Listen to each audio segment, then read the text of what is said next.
में तो यही होगा।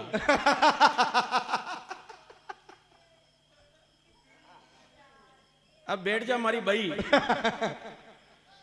दारू थारी जगत में महिमा अपरंपार, मद पिया मद चढ़े तो शेर बने सियार, शेर बड़े सियार सामत सड़का की आवे, होंगे मुंडो चाटे गडगड़ा तार लगा। अरे जिंदाबाद। बद्री भाई साहब, ये पहली बार देखने को मिला। अब मुझे पता चला तेरे यहाँ आने के बाद ये दारू उतरो मैंगो का लुगाया भी बोला जी तो मुझे मैंगो है ही नहीं यार। आनंद आ गया यार। मेरा बिल्कुल भी मन नहीं है महेश जी, अब केवल आपके कारण से एक रचना पढ़नी पड़ेगी।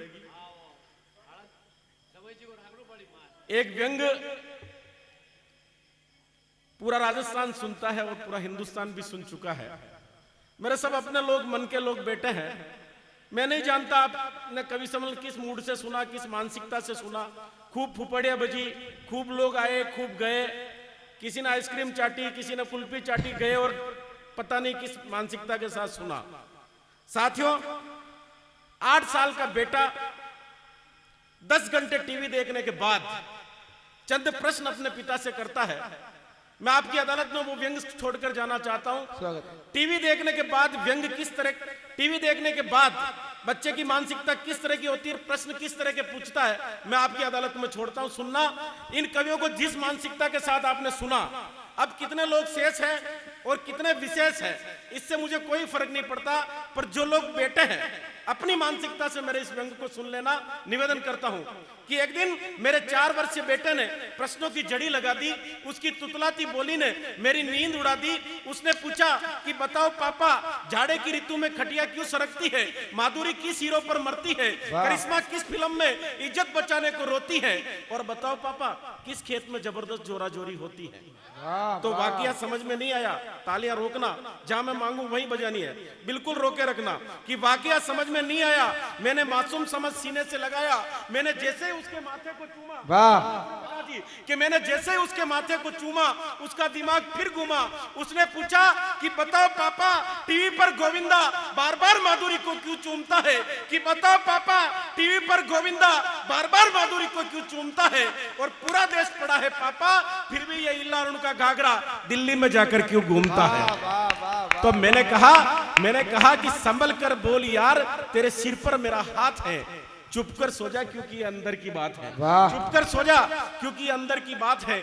आज तेरी मारी गई है मती, बेहुदे प्रश्नों की तू कर रहा आती, पर मित्रों उसके एक प्रश्न ने लगा दी मेरे मुंह पर सील है कि बताओ पापा, माधुरी की चोली के पीछे किसका दिल है।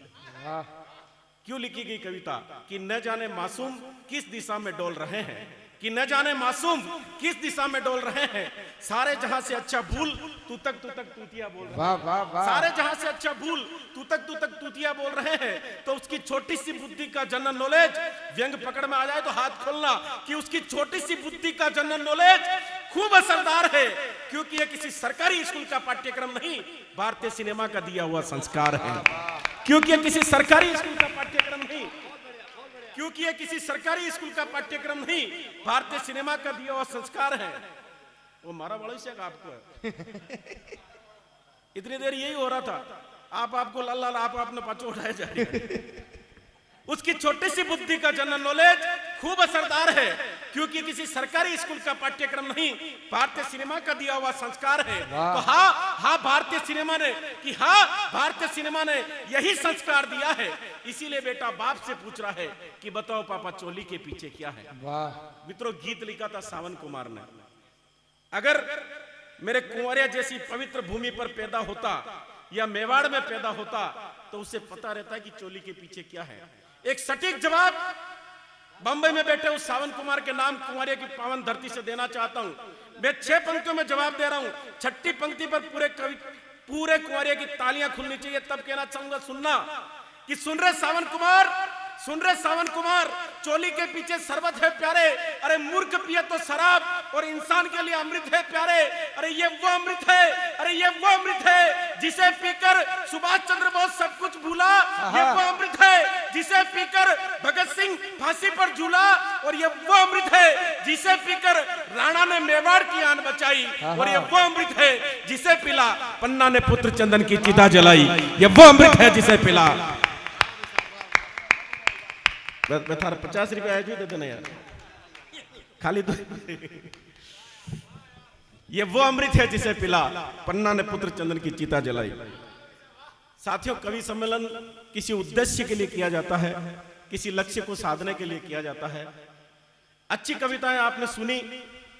मेरा मन है कि अंतिम कविता के रूप में 4 बंद की एक कविता देकर जाना चाहता हूं। बहुत अच्छा सुन रहे हैं, मुझे लंबा नहीं पढ़ना चाहिए, मुझे मेरी तो बिल्कुल मानसिकता नहीं कि मैं कविता पढ़ूं, पर आप लोग बहुत अच्छा सुन रहे हैं, इसलिए मैं 4 बंद की एक कविता मातृभूमि मेवाड़ पर पढ़कर आप लोगों को चेतना देकर जाना चाहूंगा। स्वागत है बद्री साहब। क्या है आपका मेवाड़?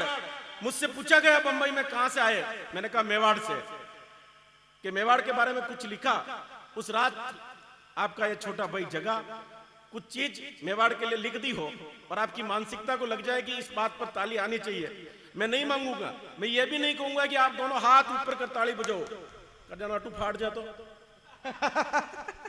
लीजिए मैं शुरू करता हूं। क्या है मेवाड़? सुनना कि चुंडावत सरदार भिजाई मंगाई सेनानी, सिर थाल सजा भिजा दियो हाड़ी रानी, पन्ना पूत चंदनरी कुर्बानी, और झोरा जड़गी वा पद्मन रानी। तो बोल बता मने कि बोल बता मने, तू एड़ो देश कटे है और खुदरा हतासु पुत्री चिता जला दे, एड़ी माएड और कटे। पंक्तियां दे रहा हूं, नाम नहीं ले रहा हूं, और मैं 4 पंक्तियां पढ़ना चाह रहा हूं। जिस व्यक्तित्व के लिए 4 पंक्तियां पढ़ी जाए उसके सम्मान में जरूर बजाना। साथियों, निवेदन करता हूं कि गासरी रोटी खा और पी लेनो पानी, शास्त्र धर्म रो अवतार वो राणो, पत राखण ने भूलियो भूखा अमरियारी वाणी। तो पूत अर्पण और काया अर्पण हे मेवाड़ी माटी ने, और नैना रगत उतर आवे जद याद करा हल्दी घाटी। वाह वाह वाह वाह वाह वाह वाह भाई साहब वाह। राणा लड़े, यो ठीक है, मुंह पाचन आड़ो तो सब वाह वाह वाह, और बाकी बता गया। राणा लड़े, झाला माल लड़े, हकीम का सूर लड़े, कोई बड़ी बात नहीं, पर हल्दी घाटी के मैदान में एक ऐसा देवत्व बलिदान कर गया जो मेवाड़ के इतिहास के अलावा कहीं नहीं हो सकता। अगर मैंने सच्ची और अच्छी बात कह दी हो तो मेरी कविता के लिए नहीं, उस अमर देवत्व के नाम पर 4 पंक्तियों के साथ आपकी तालियां उठनी चाहिए। निवेदन करता हूं, सुनना कि चेटक रो जद नाम लेऊं तो गूंजे काना टपकारा, 3 टांग रो गजब करतब देखियो जद सरदारा। तो मूक पशु लड़े, अरे मूक पशु लड़े, बता मने एड़ो दर्शाओ और कटे है, और स्वामी भक्ति रे खातर पशु प्राण त्याग दे एड़ो देश और कटे है।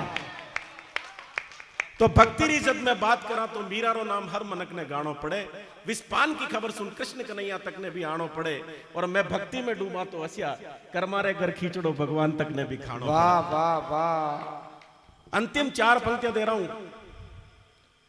चौथी पंक्ति पर घनघोर तालियां बजाकर इस कवि सम्मेलन को स्थगित करना अगले साल के लिए। कहना चाहूंगा कि पुण्य धरा राजस्थान की, जहां हुए कई अवतार, देवनारायण, हड़बू जी, बाबू जी, घोगा जी, रामदेव दरबार।